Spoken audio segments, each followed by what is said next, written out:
안녕하십니까. 김낙곤의 시사본색입니다. 김낙곤의 시사본색에서는요, 2019년 새해를 맞아 광주와 전남의 정책과 비전을 설계해보는 특집 시간을 준비해오고 있습니다.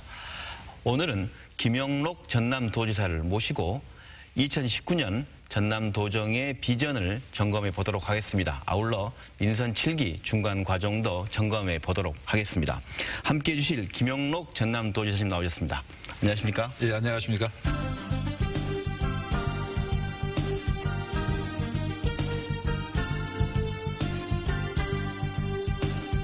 저 김영록은 이제 도민 속으로 들어가서 도민과 함께 새로운 전남, 변화하는 전남, 발전하는 전남을 위해서 함께 뛰도록 노력하겠습니다.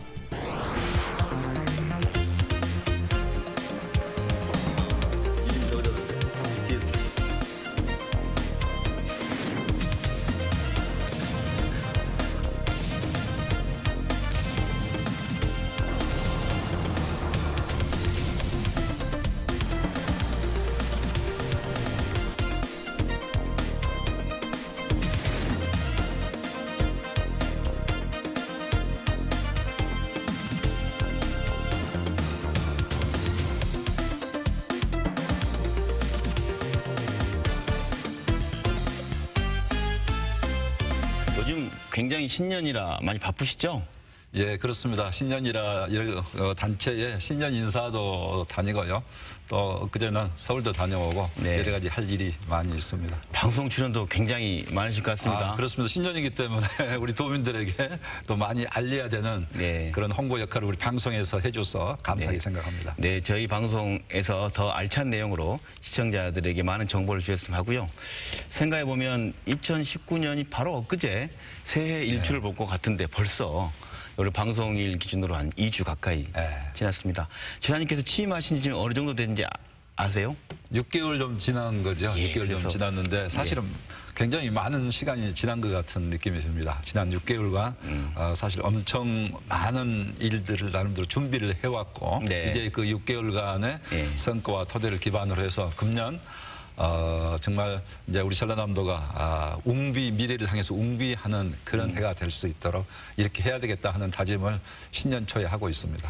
네, 그래서 한 취임하신 지가 날짜로 치면 한 200여일 가까이 이제 6개월 말씀에 다가왔습니다.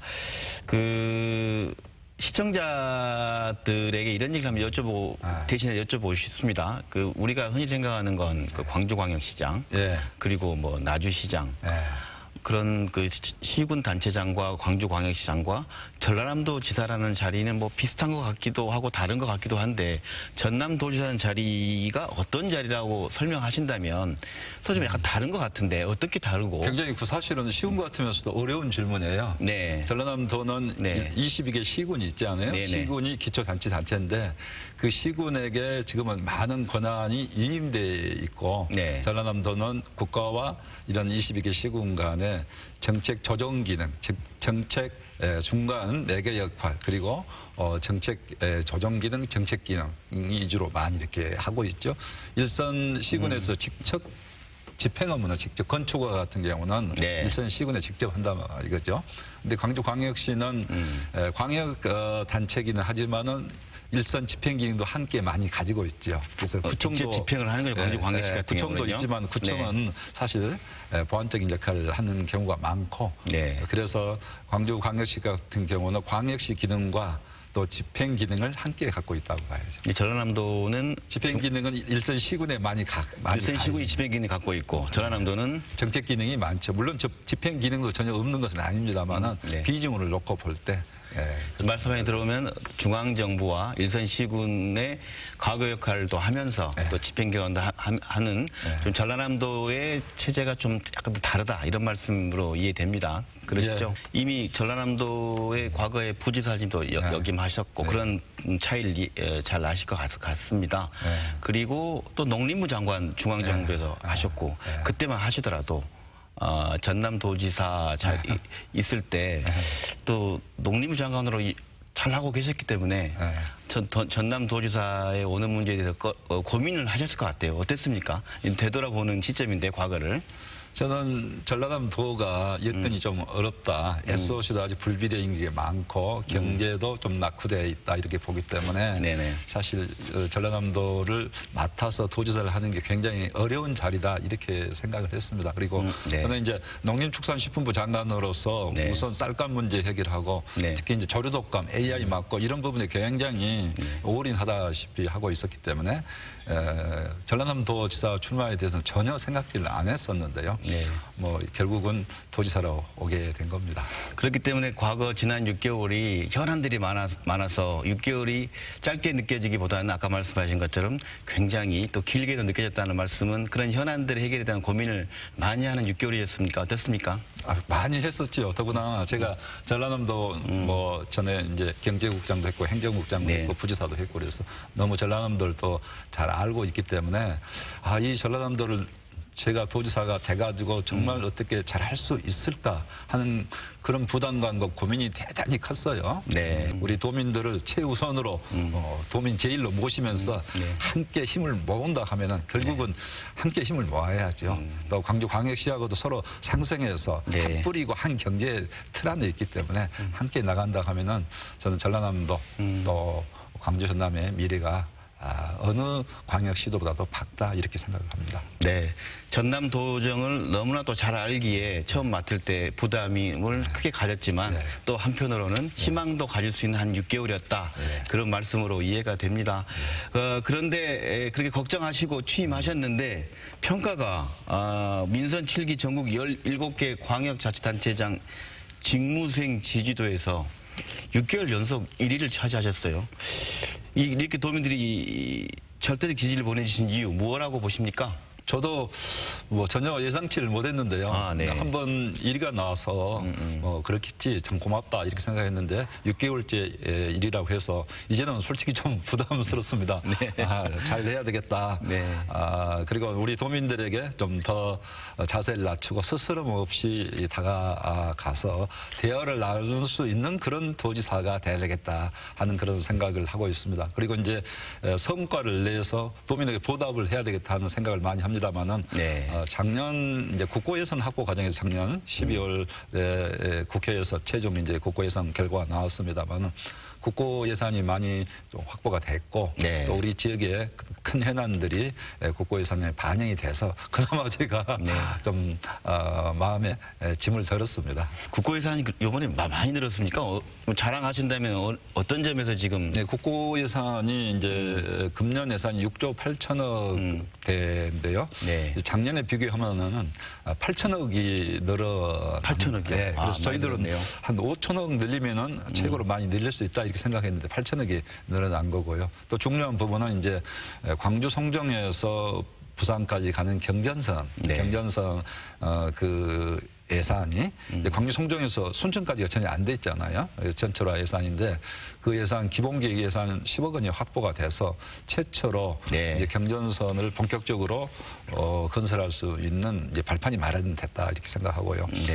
또 무안국제공항도 그동안에 활주로 연장을 해서 대형기가 뜨고 내릴 수 있게 해야 된다 했는데 계속 확보가 안 된 거거든요. 근데 그 문제가 이제 해결돼서 많은 도움이 되고 또 한 가지는 목포에서 보성까지가 이제 지금 철도를 놓고는 있습니다만 단선철도인데 그나마 비전철이에요. 그래서 요즘에는 전철화하지 않고 철도라 할 수가 없잖아요. 그래서 이제 전철화를 해주도록 강력히 요청했고 지금 최종 마무리 단계, 최종 승인만 남은 단계인데 전철화로 가는 방향으로 지금 이렇게 검토가 되고 있기 때문에 결국 이런 문제들이 이제 우리 전라남도의 기본적인 SOC, 광주 전남의 기본적인 SOC, 예를 들면 부산까지 가는 전철 고속화 철도가 이제 생기게 되게 된 거죠. 그러면 물류가 얼마나 많이 트이고 또 인적 또 교류, 관광객들도 많이 왔다 갔다 하면은 저는 남해안 광역 경제권이 형성되고 남해안 관광도 크게 활성화된다.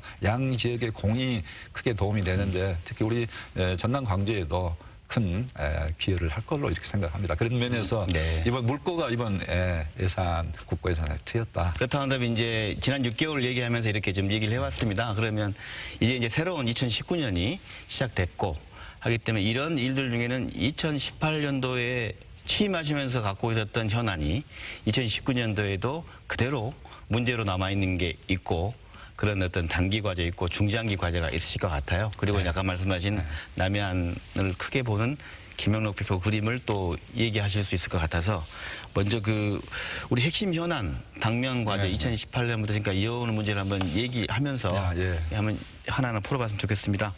뭐 여러 가지 현안들이 있지만 이어온 현안 중에 우리가 기억나는 거죠. 무안공항 얘기를 한번 여쭤보고 싶습니다. 무안공항 처음에는 굉장히 이게 될까 했는데 지금 현재 상황은 무안공항 활성화 부분을 지사님께서 얘기하신다면 어떤 정도로 활성화돼 있고 미래는 어떻게 보인다 이렇게 설명하실 수 있으실까요? 무안공항이 이제 이용 계획을 놓고 보면은 이제 작년 2018년도에 54만 명을 넘어선 거거든요. 그 전년도는 29만 명이었는데 80% 이상이 이렇게 급성장을 한 거죠. 그리고 과거에는 이제 중국 전세기가 많이 들어와서 중국 관광객이 한 15만 정도 들어왔어요. 근데 사드 사태 이후에는 중국 전세기가 지금 안 들어오고 있거든요. 그렇죠. 그런 가운데서도 54만 명의 이용 계획이 이렇게 확보됐다는 것은 대단한 중국 관광객 없이도 54만 명이 있다는 말씀이시죠. 발전 가능성을 보인 거고 현재 이제 국제 노선이 9개 노선을 확보돼 있는 상황입니다. 그래서 이제 올해는 100만 명을 목표로 한다. 이제 이렇게 돼 있고요. 더구나 이제 광주광역시하고 전라남도 무안군이 함께해서 광주 민간공항을 무안국제공항으로 통합하기로 MOU를 맺었고 앞으로 이제 민간공항이 통합이 이루어진다면은 더욱 활성화에 도움이 될 걸로 봅니다. 그래서 무안국제공항은 그것뿐만 아니라 이제 무안국제공항 활성화를 위한 SOC, 예를 들면은 고속철도 KTX가 무안국제공항을 앞으로 들어갈 수 있게 작년에 확정이 돼서 이렇게 하고 있고 또 아까 말씀드린 남해안 철도까지 된다 하면은 우리 이제 동북권뿐만 아니라 뭐 부산 경남에서까지도 예를 들면은 무안국제공항을 이용할 수 있게 길이 열리기 때문에 앞으로 더욱 활성화될 수 있다 이렇게 봅니다. 그래서 이제 무안국제공항 활성화와 함께 연계해서 지역 경제에 도움이 되도록 항공 정비 산업도 유치해서 앞으로 더 이렇게 무안국제공항을 중심으로 해서 물류 산업까지 키운다 하면은 뭐 전남뿐만 아니라 광주 경제에도 도움이 될 걸로 이렇게 생각을 합니다. 저도 언론사 기자로서 한때 그 기자로서 중앙 언론과 지방 언론의 차이 중에 하나가 무안공항을 얘기할 때 몇 명 없는 관광객 여행객 몇 명 없는 그런 공항을 만든 사람들을 책임져야 한다 하면서 굉장히 비난을 많이 하는 게 중앙의 언론의 논조였다고 한다면 우리 입장에서는 미래가 있고 서서히 잘 될 거다 했는데 말씀하신 거로 보면 벌써 100만 명을 된다고 한다는 것은 더더욱 발전 가능성이 있는 겁니까? 어떻습니까? 발전 가능성이 충분히 있습니다. 발전 가능성이 있고요. 앞으로 이제 활주로 연장돼서 미주 노선이나 유럽 노선까지 무안국제공항에서 뚫고 내릴 수 있게 되면은 그야말로 더 많은 이용객이 대거 이렇게 늘어날 수 있다. 그런 차원에서 아까 말씀하신 것처럼 무안공항의 활주로 연장이 이번에 반영된 거죠? 설계비 예산이 반영돼서 앞으로 연장할 수 있는 그 길이 열린 거죠. 그럼 활주로가 연장된다는 의미는 더 큰 비행기가 오고 아까 말씀한 미주 노선 그런 시대가 오물 저희가 취향이 가능한 겁니다. 미국이나 유럽에 가는 비행기는 기름을 많이 실어야 되기 때문에 활주로가 이렇게 길지 않으면 뜨고 내릴 수가 없습니다. 그래서 이제 그런 그 대형 항공기가 이착륙이 가능한 그런 무안공항 그 시대가 국제공항 시대가 지금 열리고 있다 이거죠. 그런 그 무안공항이 산안권 거점공항으로 활성화되기 위해서 그 시도지사께서 지난해 8월에 서로 합의한 게 말 그대로 이제 군공항은 전남 지역으로 가고 그리고 민간공항을 무안으로 이전한다 이거 합의한 거 아니겠습니까? 그게 이제 더 아까 말씀하신 100만 이상으로 더더욱 가속화시킬 수 있는 전제 조건일 것 같은데 군공항 이전에 대해서 지금 무안군이 강력하게 반대하고 있습니다. 지사님 생각은 이 문제를 어떻게 풀어야 된다고 보십니까? 네, 방금 이제 말씀하신 과정에서 이제 작년에 저희들이 MOU 합의한 것은 광주 민간공항 기능을 무한 국제공항으로 통합하기로 합의한 것이고요. 그 합의할 때 군공항 이전을 전제로 한다거나 그걸 이제 포함해서 이야기한 것은 아닙니다. 아, 군공항 이전을 전제하지 않으셨다. 그렇지만은 이제 대화의 길을 열는 그런 의미가 굉장히 나름대로 크다 이렇게 생각해서 이렇게 함께 이제 MOU를 맺었고요. 그 지사님께서 말씀하실 때 군공항 이전에 대해서는 연합뉴스하고 지난해 할 때는 지자체와 광주시 국방부가 대화할 수 있도록 조정자 역할과 함께 대변자 역할을 하시겠다 이렇게 말씀하셨고, 송년 기자회견에서는 예비 후보지 신청 이후에는 여러 과정을 거쳐 주민투표로 결정하기 때문에 해당 지자체의 뜻이 대단히 중요하다. 어떻게 보면 같은 말 같기도 하고 어떻게 보면 다른 말 같기도 합니다. 저는 전라남도는 국가적 과제를 대해서 잘 이루어질 수 있도록 이렇게 노력을 해야 되는 과제도 있고 또 우리 일선 지자체의 상급 자치단체로서 지자체 주민이나 지자체가 또 원하는 바가 있다 하면은 그걸 또 중앙에 전달도 하고 대변도 해줘야 되는 그 역할을 두 가지를 다 함께 안고 있는 거죠. 그래서 전라남도 역할이 그런 면에서는 상당히 중요하다. 아까 이제 광역지자체, 광역도가 역할이 뭐냐 아까 맨 처음에 물으셨는데 그런 측면을 함께 가지고 있기 때문에 이 문제는 이제 기부대 양해 방식으로 하기 때문에 좀 더 그런 면에서 어려운 점이 있는 것 같은데요. 제가 생각할 때는 결국 국방부가 좀 더 적극적으로 나서면서 대화할 수 있는 여건을 마련하도록 저희들도 노력을 함께 하겠습니다. 네. 그때 8월에 할 때 무안군도 같이 MOU 할 때는 무안군수님도 같이 하셨다고 같이 서로 MOU를 하셨죠. 시사분석에 출연해서 이용섭 시장이 얘기한 바는 이 문제에 대해서는 이렇습니다. 뭐랄까요.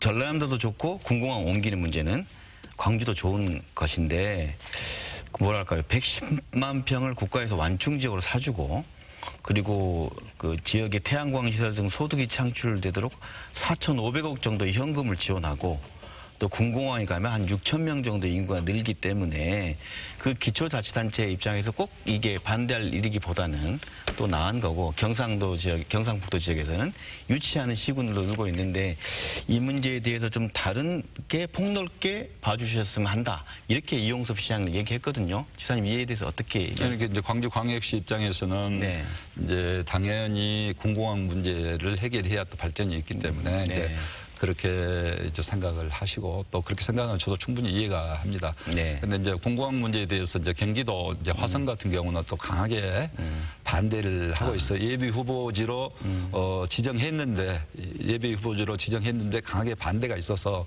또 선거반 예비 후보지 지정이 역효과를 냈다 이런 평가도 있고 또 경북 같은 데는 워낙 그 낙후된 지역이라 우리는 차라리 유치하는 게 낫겠다 이렇게 유치하겠다는 움직임도 있고 이게 상반된 거죠. 근데 이제 우리 전라남도 같은 경우는 지금 유치하겠다는 입장은 아니고요. 이제 저희들이 결국 기부대 양해 방식으로 추진한 과정에서 국방부가 좀 더 중심이 돼서 해당 지자체하고 충분히 아까 말씀드린 그 태양광 시설을 포함해서 지역 발전으로 4,500억을 지원하겠다. 이런 부분에 대해서 해당 지자체에서는 우리는 4,500억 정도면은 우리가 이렇게 함께 노력하겠다. 이렇게 할 수도 있지만은 또 소음 피해랄지 여러 가지 주민 대책 그런 측면에서는 또 지역 발전이 또 좋더라도 우리는 다른 생각을 갖고 있습니다. 이렇게 이야기할 수도 있는 거거든요. 당연히 그 지역 주민, 해당 지역 주민들은 또 어려움을 호소할 수 있죠. 그것을 왜 반대만 하느냐 이렇게 강하게 압박을 한다고 해서 해결될 문제가 아닌 거거든요. 그래서 대화, 또 정보 공유, 또 서로 이해하는 노력이 필요하고 그런 과정을 통해서 우리 주민들이 수용 가능해야 이게 왜냐하면 주민투표를 하게 돼 있고 군수가 결국 최종적으로는 후보지로 신청을 해야 되기 때문에 강제하는 사항이 아니거든요. 그래서 서로 수용할 수 있는 분위기 또 대화할 수 있는 분위기 그런 여건을 만드는 게 중요하다. 저는 이렇게 생각을 합니다. 그래서 그런 면에서도 어차피 국가 과제잖아요. 그러니까 국방부가 좀 더 적극적으로 나서는 역할 노력이 필요하고 통합적인 어떤 지역 발전에 대한 통합적인 안 제시도 필요하다. 이렇게 생각을 합니다. 이게 공항 얘기하다 보니까 더불어 지난해 전남 도정 중에 지금까지 2호 중에 하나가 흑산공항 생각납니다. 네, 흑산공항도 또한 어떻게 보면 환경단체나 이런 쪽에서는 무슨 거기에다가 공항을 짓느냐라고 어떻게 보면 또 광주광역시에 있는 분들도 흑산도에 공항 생기는 문제가 무슨 문제길래 이렇게 계속 중요한 현안으로 오르는가에 대해서 궁금해할 수 있거든요. 지사님께서는 이 문제를 어떻게 설명해 주실 수 있으실까요? 이제 흑산공항 문제는 그게 이제 대형 항공기 다니는 게 아니고 이제 네. 50인승 정도 이제 소형 항공기가 다니는데요. 우리나라는 지금 이제 섬에 공항이 없어요. 근데 네. 일본만 하더라도 이런 섬에 공항이 있고 외국에도 공항이 있습니다. 그런데 이제 무슨 섬에 공항이 필요하냐 네, 이렇게만 이야기를 하시는데 사실 육지분들은 고속도로도 있고 철도도 있고 네. 요즘엔 저 KTX 고속철도까지 생겨가지고 서울 2시간이면 왔다 갔다 하고 막 이렇게 교통 편익을 누리시면서 네. 섬에 대해서는 불편한 것이 당연하다 하는 것은 저는 좀 적절하지는 않다 생각해요. 그분들은 1년에 50일을 아예 배가 다닐 수가 없는 날이 많거든요. 그래서 또 교통 편의 제공도 되지만은 또 이제 중국 어선들이 많이 이제 서해 쪽에 많이 불법 어선 어류가 많잖아요. 그러다 보면 해양 영토 수호 차원에서도 도움이 되고 그러기 때문에 저는 흑산공항은 필요하다. 그리고 외국에서도 또 이렇게 섬에 공항을 만듭니다. 그래서 필요하다. 다만 주민 얼마 안 사는데 무슨 공항이야 이렇게 이야기하시는 분들도 없잖아 있어요. 그렇지만 흑산도 그쪽은 한 3,000명 정도 주민이 계실 뿐만 아니라 또 관광객들도 흑산도 또랄지 홍도 정말 좋은 천혜의 관광 자원이거든요. 접근성이 좀 훨씬 수월해진다면 또 배편뿐만 아니라 항공도 있다 하면 얼마나 도움이 되겠느냐 하는 차원에서 잘 이해를 해 주시기 바랍니다. 그래서 국립공원위원회에서 심의가 지금 보류 상태에 있는데요.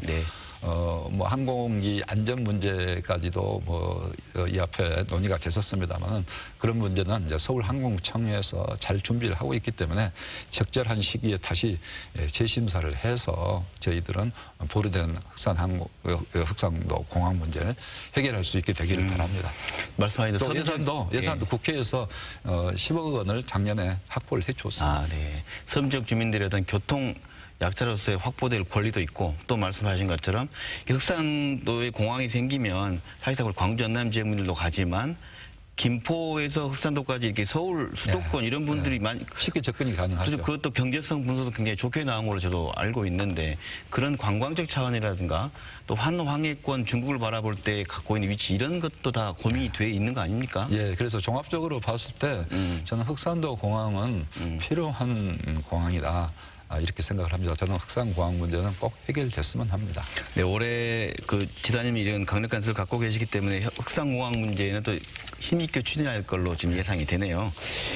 또 현안 넘어온 게 혁신도시에 대한 게 광주 전남이 시도 상생으로 만들어낸 한전 유치해내고 성과 이제 만들어냈고 탄생시켰으니까 키우는데도 시도가 서로 힘을 합쳐서 잘 해나가야 되지 않냐라고 생각하는데 활성화도 있고 또 시즌2도 있지 않습니까? 새로운 기관을 데리고도 와야 되는 거 있는데 어떻게 앞으로 이 문제는 해결해 나갈 생각입니까? 혁신도시 활성화 문제.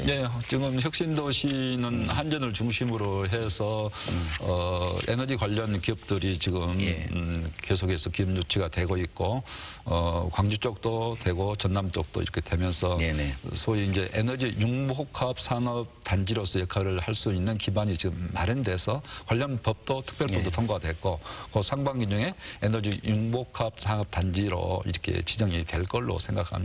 그리고 이제 전남 광주, 광주 전남 함께 혁신도시로서 지금 함께 상생 발전 차원에서 노력하고 있는데요.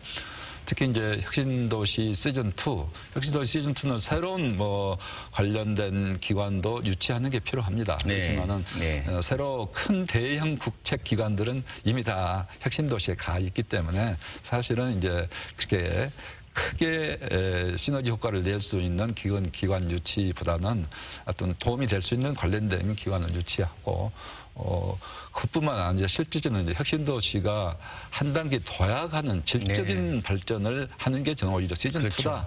이렇게 지금은 성장 기반을 마련했다 하면은 이제는 정말 세계적인 경쟁력을 갖는 에너지 융복합 산업 단지, 또 한전, 또 한전공대가 설립이 된다면 한전공대, 또 기업, 연구소 다 함께 시너지 효과를 내서 세계적인 에너지 사이언스 파크에 그런 경쟁력을 갖게 하는 게 시즌2다 이렇게 생각을 하고 그런 면에서는 뭐 광주 전남 뜻이 한 곳으로 이렇게 모아줄 수 있다 이렇게 생각을 합니다. 예, 저도 지사님 말씀처럼 이렇게 새로운 기관이 오는 것도 중요하지만 기존에 유치한 곳들이 더 잘 돼서 다음으로 갈 수 있도록 하는 게 시즌2의 목표일 수 있다라고 공감을 합니다.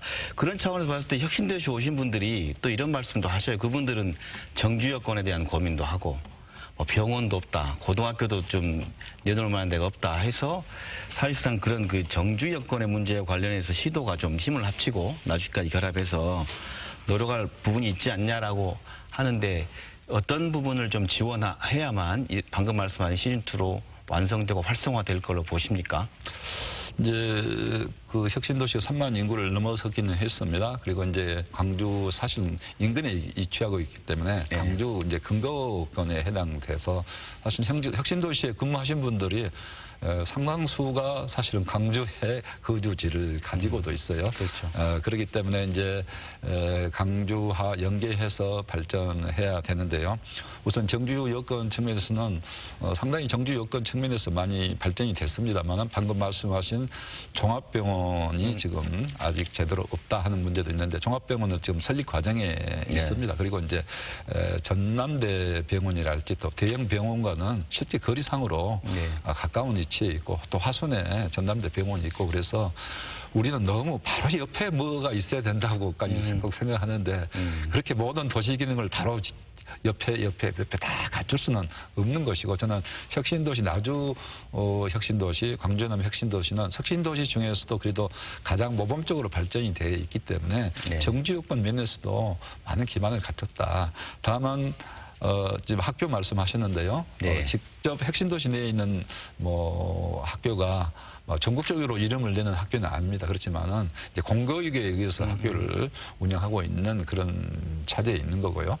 그다음에 혁신도시 가까운 8km 이내에 과학고등학교도 있고 애국어 고등학교도 사실은 있습니다. 그 정도 거리면은 가까운 거리거든요. 뭐 서울 시내 같은 서울 시내라도 실제는 멀리 다닌 경우는 1시간씩 이렇게 다녀야 될 수도 있는 거거든요. 그렇게 보면은 저는 혁신도시 정규 여건이 광주로 많이 가기 때문에 광주에 비교해서는 뭐 이렇게 저렇게 이야기할 수도 있겠지만 광주도 어느 한 지역만 놓고 보면은 전체를 놓고 보면은 정규 여건이 좋다 할 수 있지만 어느 한 지역만 놓고 보면 정규 여건이 다 100%가 아니죠. 그런 것처럼 혁신도시 정규 여건은 앞으로 저희들이 잘 만들어 가겠습니다. 네, 알겠습니다.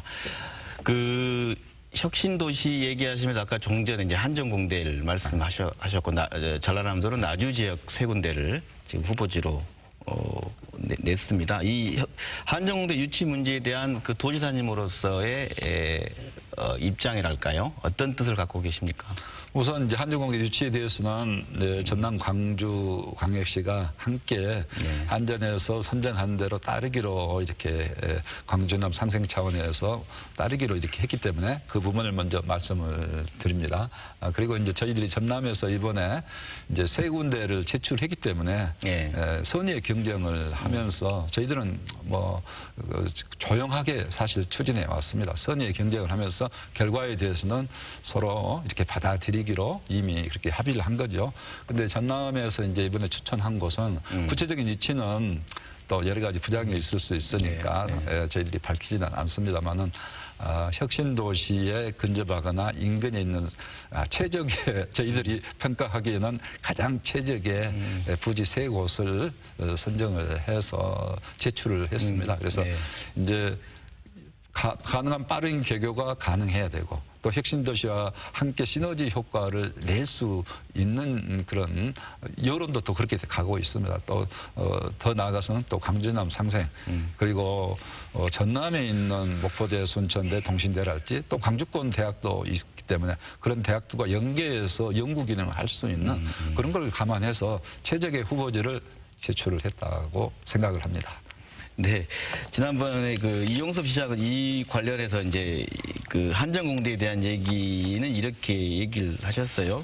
아니 자꾸 그 시장님 말씀하신 경쟁을 지금 부추기려고 하신 건 아닌가요? 경쟁은 아니고요. 이렇습니다. 한전공대가 가장 입지 중요한 건 세계적인 교수, 연구진, 그렇죠. 아주 유능한 학생들이 와야 되는데 그들이 살 수 있는 정주 여건을 만들어야 한다. 또한 문화생활도 하고 싶어 할 것인데 거기를 종합적으로 판단해서 결정해 줄 걸로 믿는다. 이런 입장이었거든요. 한전공대 입지에 대한 도지사님 입장 어떤 건지 그런 거죠. 뭐 경쟁을 여쭙는 건 아니고요. 그러니까 이제 그 소위 함께 연구 기능하고 교육 여건을 갖춰서 시너지 효과를 내서 에너지 융복합 산업 단지와 연계해서 가장 시너지 효과를 낼 수 있는 부분들이 잘 평가가 돼야 된다고 생각하고요. 아까 정부 여건은 이제 문화생활 여건도 중요한 덕목인데요. 저는 혁신도시가 그런 면에서 어느 지역에 비해서도 절대 뒤지지 않는다. 뭐 서울에 비교하면은 뒤질 수도 있겠지만 아까 제가 말씀드렸잖아요. 서울도 1시간 거리에 있는 원거리권은 사실 문화시설이 충분하지 않아요. 네. 혁신도시는 광주하고 연계해서 얼마든지 전체적으로 하나의 정지 여건을 형성하고 있는 것이지 저는 그 광범은 더 포괄적으로 생각할 수 있다고 봐요. 그래서 이제 그런 문화 정주 여건도 중요한 부분이지만은 저는 시너지 효과를 낼 수 있는 그런 종합적인 그런 접근 방법이 필요하지 않느냐. 네, 알겠습니다. 지금 생각을 하고 뭐 여론조사를 보니까 또 그렇게 나와 있대요. 시에서 정주 여건 얘기할 수 있지만 지사님께서는 그 산업과의 연계 관계나 이런 쪽에서 본다고 한다면 그런 고려가 필요하다는 말씀을. 그리고 정주 여건도 혁신도시도 훌륭합니다. 예, 훌륭하고요. 알겠습니다. 그 나주시를 후보지로 제출했는데 광주 쪽은 북구, 광산구 거기에 장성군과 담양군이라는 전남 도지사님의 권역인 곳에서 또 하셨어요. 일반인들이 이게 뭘까 생각할 수도 있잖아요. 이거 어떻게? 그 이제 전남은 아까도 말씀드렸듯이 22개 시군으로 이루어지고 광역단체는 그 전체적인 정책기능 조정 역할을 기능을 하는데요. 22개 시군을 저희들은 강제는 하지 않습니다. 그리고 이제 사실은 이제 목포권이나 순천권도 우리도 한번 지원을 할까요 하는 그런 희망사항이 있었습니다만은 이제 그래도 그 혁신도시와 연계해서 시너지 효과 낼 수 있는 나주로 했는데요. 이제 광주의 북부권 이제 장성이랄지 담양권도 사실은 여러 가지 여건이 좋은 여건을 가지고 있습니다만은 또 한편에서는 발전에 대한 기대의 욕구가 강하기 때문에 또 광주에서 혁신도시 문제가 아니라 광주하고 함께 상생하겠다 하는 취지로 저는 넓은 의미로 생각합니다. 그래서 뭐 그런 부분에 대해서 도지사가 왜 그렇게 하느냐 하고 하는 것은 또 지방자치 뜻에도 안 맞고 넓은 의미의 상생을 하자는 의미로 저는 받아들입니다. 네, 알겠습니다. 그 2018년도에 최대 화두가 남북 평화 시대였습니다. 남북 화해. 근데 뭐 올해도 보면 북미 정상회담이라든가 뭐 대통령 신년 기자회견을 본다고 한다면 방점이 중앙정부의 큰 틀은 남북 평화에 방점이 실려 있고 우리 지사님께서는 우리 전남 전체를 아우른 그 도지사 가번으로서 이 남북 평화 화해 시대의 전남 도정의 큰 그림은 항상 고민해 오실 것 같아요. 어떻습니까? 남북 평화 시대에 맞는 전남 도정의 큰 그림은 어떻게 그려갈 생각이신가요? 전라도가 갖는 강점이 농업기술, 산림자원, 수산자원, 또 에너지 산업 이런 부분은 확실한 강점이 있는 분야고 또 북한에서 필요한 분야 아니겠어요? 그래서 그런 부분에 우리가 교류 협력을 강화하기로 이렇게 했습니다. 그래서 국토의 이제 시발점, 국토 1호선의 목포가 이제 국토 1호선의 시발점이 아니에요. 그래서 신호지까지인데 그래서 목포 신호지 간의 스포츠 교류도 확대할 수 있다 이렇게 하면서 또 한편은 이제 남북 교류 협력이 이렇게 남북 교류 협력이 강화되는 시대에는 오히려 우리 전라남도랄지 우리 남해안 쪽이 소외된 거 아니냐 하는 그런 우려 걱정도 좀 일부 없잖아 있습니다. 역설적으로 한반도 H축 할 때 한반도 H축은 남해안이 빠졌지 않느냐 이렇게 생각할 수도 있는데 저희들 은 이렇게 한반도 H축이 제대로 굳건하게 설람하면 남해안 축이 제대로 이렇게 신성장 동력 산업으로서 남해안 경제권이 확실히 활성화돼야 된다.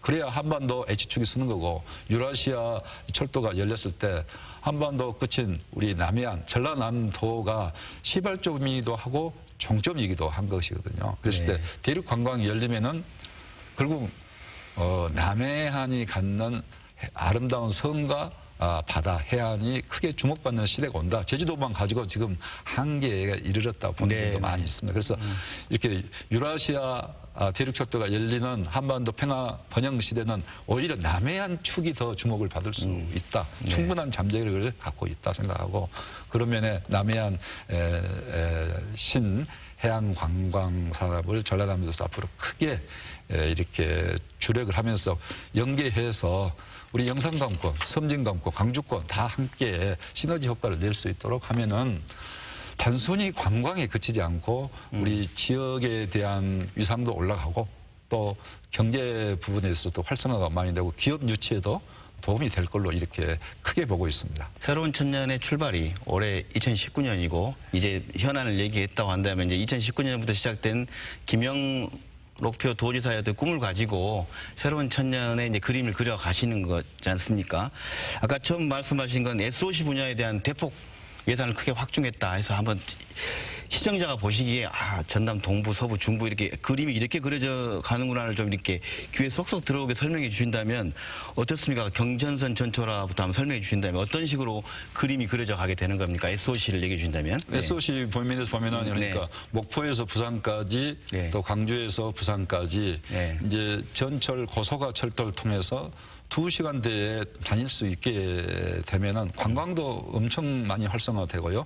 우리나라를 보면 서울, 부산, 목포, 광주 삼각형 트라이앵글 철도가 완성되는 거고 거기를 통해서 많은 물류, 관광 다 함께 이루어지는 그런 그 SOC를 작년 국고 예산에서 확보 노력 끝에 금년도에 지금 확보가 됐기 때문에 그런 부분을 이제 착실하게 저희들이 준비해서 마무리를 짓고 이제는 정말 미래 신성장 동력 산업을 위해서 우리가 나아갈 때라 이거죠. 지금 말씀하신 목포에서 부산까지 동서축을 좀 완성시키겠다는 시작된다는 말씀이신 거죠? 시작된다는 거죠. 네. 그렇게 하고 난 다음에 또 뭐랄까요? 우리 호남선 KTX가 지금 목포까지 됐지만 또 전라선 부분이랄까 여수까지 이어지는 동부 쪽 그런 쪽 구상은 어떻습니까? 그쪽도 그 부분도 꼭 필요한 사업인데요. 이제 여수 순천에서 익산까지 거의 전라선인데 전라선도 지금 사실은 많이 노후화돼 있어요. 지금 이제 전철화는 돼 있지만은 고속철도가 아니지. 그래서 이제 고속철도를 해야 된다. 저희들 주장을 하고 있는데 이 부분은 이제 앞으로 국가철도 계획에 반영이 우선 되고 나서 그 문제를 차근차근 이렇게 대비를 해 나가야 된다고 생각을 합니다. 네. 그러면서 지금 현재 나온 예비 타당성 면제라는 부분은 일반 시청자들이 예비 타당성 면제가 왜 중요한지 어디에 지금 우리가 적용하려고 하는지 잘 모를 수 있는데 지사님께서 간단히 설명해 주신다면 지금 진행 상황과 왜 필요한지를 설명해 주세요. 어떤 사업 프로젝트를 새롭게 할 때는 500억 이상 사업에 대해서는 예비 타당성 조사를 하게 돼 있습니다. 그래서 1.0이 나오는 게 BC라고 하는데 경제성 분석 말씀하시는 거죠? 1.0 이상이 나오는 게 이제 원칙인데 1.0이 안 나오더라도 종합적인 또 분석을 한 번 더 거쳐서 AHP라고 합니다만 0.5 이상 나오면 되는데 우리 전라남도 같은 경우는 국토의 남단이다 보니까 모든 사업들이 남단에 오면은 여건이 더 불리해지잖아요. 뭐 충청권은 모든 것이 통과되는 지역이기 때문에 SOC랄지 그런 문제에 있어서 예타가 나올 가능성이 많은데 끝으로 갈수록 어렵죠.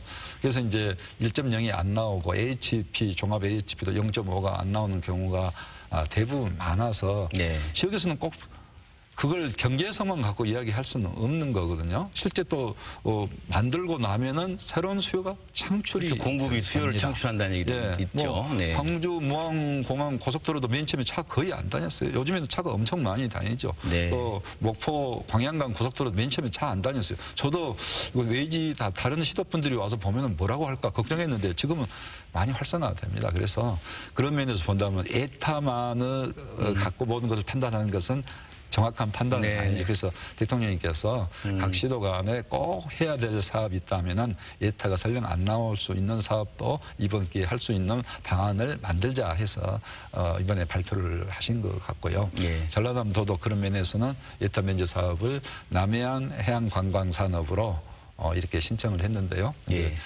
좋은 결과가 될 수 있도록 노력하겠습니다. 방금 말씀하신 남해안 신성장 관광벨트 이게 지금 우리가 바라는 예비 타당성 면제 사업 우리가 꼭 필요한 사업이다라고 선정한 겁니까? 우리는 신청을 했죠. 아 예. 이걸 좀 설명해 주신다면 아까도 좀 말씀하셨지만 남해안 신성장 관광벨트 예비 타당성 면제한 이것은 어떤 식의 구상이고 앞으로 어떻게 진행될 건지 설명해 주신다면요. 예타 면제 사업이라 하면은 이제 여러 가지가 많이 있어요. 남해안 이 해양 관광 벨트이기 때문에 벨트라는 것은 하나의 전체적으로 여러 가지 사업들이 다 이렇게 벨트를 따라서 들어가야 되는데요. 우선 이제 SOC 위주로 이제 섬의 연도 연륙이랄지 뭐 이런 사업들을 신청을 하면서 앞으로는 이제 그 연계가 되면은 예를 들면 목포 같은 경우는 역사문화 특구로서 목포의 구시가지가 좋은 여건을 가지고 있습니다. 그런 부분도 함께 이렇게 개발을 하고 또 이순신 호국 관광 벨트, 이순신 호국 성지가 우리 전라남도에도 많이 있고 있죠. 또 경남에도 있고 이렇게 하는데 그런 것들을 함께 또 연계해서 관광하고 같이 연계하는 방안. 또 섬들이 많이 있고 그래서 섬에 가고 요즘에 섬 관광이 대단히 곽강을 받고 있고 1000만이 지금 넘어가는 관광객들이 섬을 방문하고 있는데요. 그러면은 이 섬과 아름다운 항구들을 좀 연계해서 크루즈로 이렇게 관광할 수 있는 그런 방안까지도 이런 여러 가지 사업들이 많이 있는데요. 우선은 굉장히 많은 사업을 안고 있는 거네요. 왜냐하면 남해안 해양 관광 벨트 사업이니까. 그런데 우선은 그 연도 연륙 사업을 위주로 해서 신청을 했습니다. 섬과 섬이나 아니면 육지와 섬을 잇는 남해안 해양 관광 도로 위주로 신청을 했고요. 그건 이제 SOC인 거고 그 SOC에 따라서 앞으로 여러 가지 정말 좋은 관광 자원들을 결합시키는 관광 개발이 함께 이루어져야 된다. 결국 SOC에 대한 예산 확보한 것과 그리고 우리 관광 자원을 연계해서 그 시너지 효과를 내시겠다는 그 전략으로 해석됩니다. 그렇게 해서 또 이제 미래를 이끌어가는 신성장 동력의 산업이랄까요? 이런 걸 어떤 걸 꼽고 계시고 전라남도는 앞으로 추진해 갈 계획이신가요? 그래서 이제 방금 말씀드린 대로 남해안 신해양 관광 벨트 이것을 하나의 경남하고 부산과 연계해서 관광 서비스 산업을 앞으로 우리 전라남도의 미래 성장 산업을 하나로 관광 서비스 산업 생각하고 있고요. 그와 함께 아울러서 에너지 신산업, 나주 혁신도시를 중심으로 해서 에너지 신산업, 또 국가적으로 국가산단 예비 후보지까지 나주 쪽에 이렇게 예비 후보지에 지정을 했거든요. 그래서 에너지 신산업을 또 키워가고 그와 함께 이제 영광의 이모빌리티 산업을 지금 한참 이모빌리티가 뭐 전기 1인용, 2인용 전기차랄지 또 이륜 전기 이런 이동 그 수단 이런 부분들이 앞으로 굉장히 각광을 받을 수 있는 그런 산업도 키우고 우리 전통의 농수산업도 아열대 농업도 접목을 하고 또 스마트 농업도 접목을 하고 또 수출 가공 단지도 함께 만들어서 수출까지도 생각하는 이제 고부가가치 농수산업으로 방향으로 이렇게 나아가고 전남이 갖고 있는 어떤 장점을 극대화하면서 미래 산업으로 가시겠다는 말씀이신 것 같아요. 뭐 화순 같은 경우에 백신이라든가 이런 산업도 바이오인가요? 잘 말씀을 하시는데요. 화순은 이제 전남대학교 의과대학을 중심으로 해서 또 이제 또 화순에 녹십자가 있어서 백신 산업 또 앞으로 항노화 건강과 관련된 웰빙이라든가 웰빙 이런 면역 산업 이런 관련해서 학순이 지금 큰 잠재를 갖고 있고 지금 국가가 지금 계속해서 연구 기능을 보강을 해주고 있습니다. 그래서 화순 지역도 장흥과 연계해서 앞으로 크게 주목을 해야 된다고 생각합니다. 그 아까 말씀하신 생물의학 그리고 이모빌리티 또 이제 우리 공을 생각한다면 또 최근에 우리 우주항공 발사를 했듯이 우주항공 산업도 지금 주력 산업 아니 미래 산업이시죠? 저보다 더 잘 아시네요. 공도 우주항공 산업 또 드론도 공에서 지금 적극적으로 유치하려고 있고요. 우주항공 과학관 또 새로 이번에 예산도 좀 확보했는데 앞으로 그런 부분도 더 보강을 해서 공도 우리나라의 유일한 우주항공 산업을 기지이기 때문에 잘 키워나가도록 하겠습니다. 지난해 그 스마트팜 혁신밸리 공모에 탈락해서 좀 아쉬웠어요. 근데 올해 또 다시 도전하니까 어떻게 지금 전남의 계획은 어떻습니까? 올해 이제 다시 저희 전남 자체적으로 재공모를 했는데 고흥에서 굉장히 준비를 많이 하고 또 하겠다는 열의가 대단합니다. 그래서 고흥군이 선정이 돼서 이제 중앙에 우리 전라남도 대표 선수로 이렇게 저희들이 3월 달쯤에 제출을 할 겁니다. 잘 준비를 하도록 하겠습니다. 그리고 고흥 지역은 또 뭐 고흥 자체에서 커피랄지 바나나 뭐 일부 이렇게 재배도 하고 있는 아일대 농업의 적지로 볼 수 있기 때문에 스마트팜 하면서도 또 아일대 농업까지도 함께 겸할 수 있는 그런 유리한 입지에 있다. 그래서 꼭 이번에는 스마트팜 밸리를 고흥에 유치하도록 이렇게 하겠습니다. 네, 좋은 결과를 기대하겠습니다. 예. 네, 이 얘기를 다 하다 보면 결국 이제 사람 얘기를 안 할 수가 없는데요. 지사님께서 인재에 대한 얘기를 또 지난번 공약도 강조하시고 계속 관심 갖고 있는 걸로 알고 있습니다. 아까 말씀하신 스마트팜 밸리가 됐건 여러 가지 에너지 밸리든 생물의학이든 청년들이 떠나지 않고 아니면 또 유능한 청년들이 돌아와야 되는 문제가 존재하는데 이 문제를 어떻게 해결하실 생각이신가요? 정말 좋은 질문을 해줘서 감사합니다.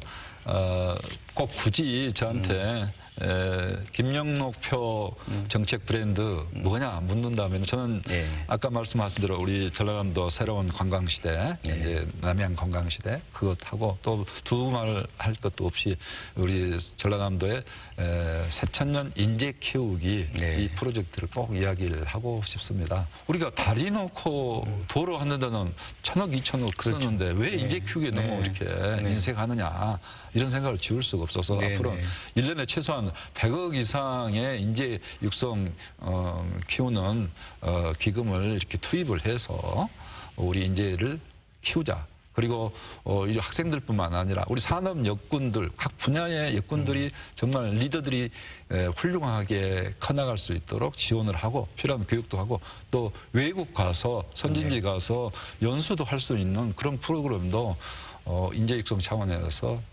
마련해주자. 그래서 이제 인재육성위원장하고 위원분들을 정말 정치적으로 영향받지 않고 좋은 분들로 잘 모셔가지고 앞으로 적극적으로 좀 이것을 이 프로젝트를 잘 해나갔으면 합니다. 정말 의미 있는 말씀이신 것 같습니다. 사람에 투자하시겠다는 말씀인 거고.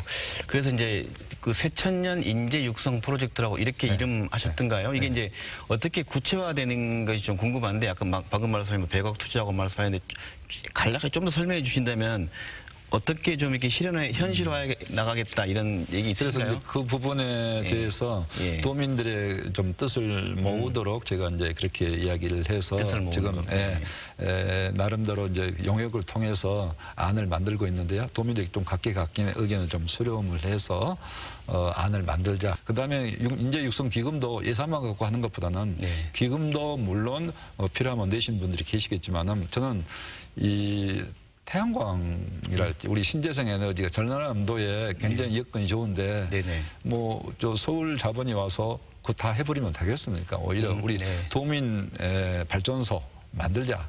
도민 발전소 만들고 그 이익금을 인재 육성 기금에 투입해서 인재 키우는 데 쓰자. 이렇게까지도 생각을 하고 있습니다. 네. 정말 기대가 큽니다. 사람에 대한 투자를 하기 위해서 먼저 말씀하신 건 어떤 게 좋을지 도민들의 뜻을 모으는 작업을 통해서 그를 통해서 가장 필요한 일이 뭔지 추려보시고 그다음에 계속 추진해 나가겠다 말씀으로 이해됩니다. 네, 기대를 하고요. 이런 청년들에 대한 인재에 대한 양성과 더불어 이제 가장 고령화된 전남에 대한 얘기를 또 안 할 수 없죠. 고령화된 인구가 살고 있고 이분들에 대한 복지 문제와 그 문제 어떻게 풀어갈 건지에 대한 걸 여쭈고 싶은데 어떻게 구상하고 계십니까? 우선 어르신 복지 문제가 이제 대단히 점점 중요해지고 있는데요. 우리 전라남도 예산이 한 7조 한 4천억 정도 됩니다. 그중에 이제 복지 예산이 2조 7천억 정도 되는데요. 어르신 관련 예산이 한 1조 좀 넘습니다. 그러니까 적은 7조 4천억 중에서 1조 정도가 어르신 복지에 관련된 예산을 이제 집행을 하고 있습니다. 그래서 앞으로 이제 더욱 어르신들의 그 삶을 하나하나 이제 살펴드릴 수는 없지만은 이제 가능한 그렇게 가야 되지 않겠습니까? 그래서 고독사 지킴이단을 만들어서 대학생들까지 함께해서 어르신들의 어른 여건을 이렇게 지켜드린다거나 또 생활이 어려운 분들은 이제 식사 서비스, 배달 서비스까지 한다거나 또 목욕탕도 좀 더 늘려서 이렇게 하면서 문화시설 기능까지 좀 갖출 수 있도록 한다거나 또 우리 이제 경로당에는 여러 가지 경비도 좀 들고 부담을 느끼기 때문에 경로당에도 태양광 시설을 지금 해주고 있는데 굉장히 인기가 좋습니다. 그래서 그런 태양광 시설도 늘리고 그리고 어르신들은 이제 건강이 대단히 중요하기 때문에 이제 특히 결핵 관리에 대해서는 앞으로 전수조사를 하고요.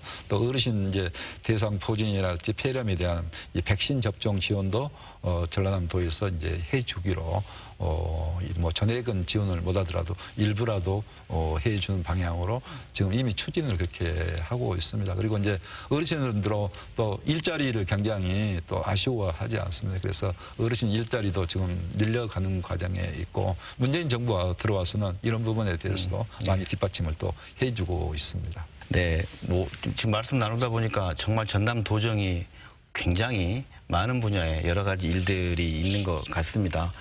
올해 신년사에서 지사님께서는 내 삶이 바뀌는 전남 행복시대, 전남 성공시대 핵심 있게 키워드로 제시하셨거든요. 전남 행복과 성공, 구체적으로 무엇의 이 의미를 신년사로 채택하셨습니까? 네, 신년사뿐만 아니라 제가 이제 취임하고 이제 슬로건은 생명의 땅 으뜸 전남이다 이렇게 했고요.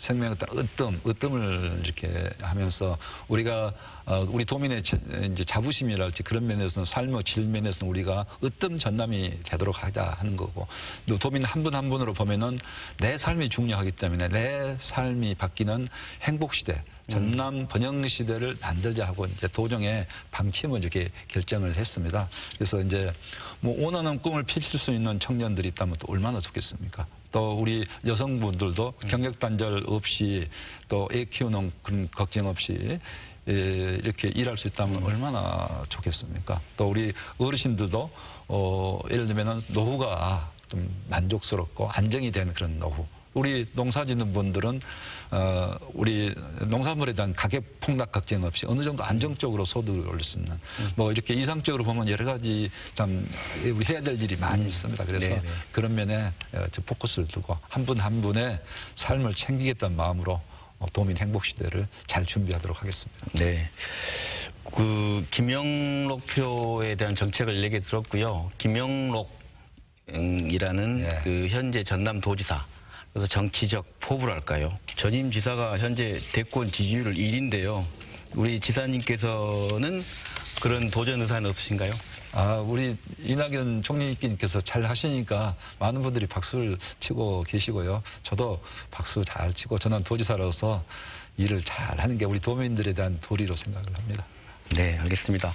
지난 6개월 현안들을 헤쳐오느라 숨가쁘게 달려오셨고 올해 이제 새로운 전라도 천년에 이제 김영록포 구상을 본격적으로 시행해 가실 것 같습니다. 그 잘 되시길 바라고요. 지도민들에게 마지막으로 지사님께서 당부 말씀이나 그런 말씀을 전하신다면 한 말씀 해주십시오. 예, 끝까지 경청해 주셔서 감사합니다. 저는 2019년 또 새로운 해를 맞아서 우리 전라남도가 정말 앞으로를 향해서 크게 발전할 수 있는 웅비하는 전라남도가 될 수 있도록 모든 노력을 다하면서 착실히 준비를 해 나가겠습니다. 건국 100년입니다. 건국 100년에 맞춰서 전라남도 비전 100년 앞으로 힘차게 웅비하는 전라남도가 되도록 내 삶이 바뀌는 전라남도 행복시대가 될 수 있도록 도민들을 제일로 모신 가운데 항상 현장에서 답을 구하면서 소통하면서 열심히 노력하겠습니다. 네, 지금까지 김영록 전남도지사님과 함께 2019년 전남 플랜에 대해서 이야기 나눠봤습니다. 감사합니다. 지사님 바쁘신데 나와주셔서 감사드립니다. 좋은 말씀 감사합니다. 네, 고맙습니다.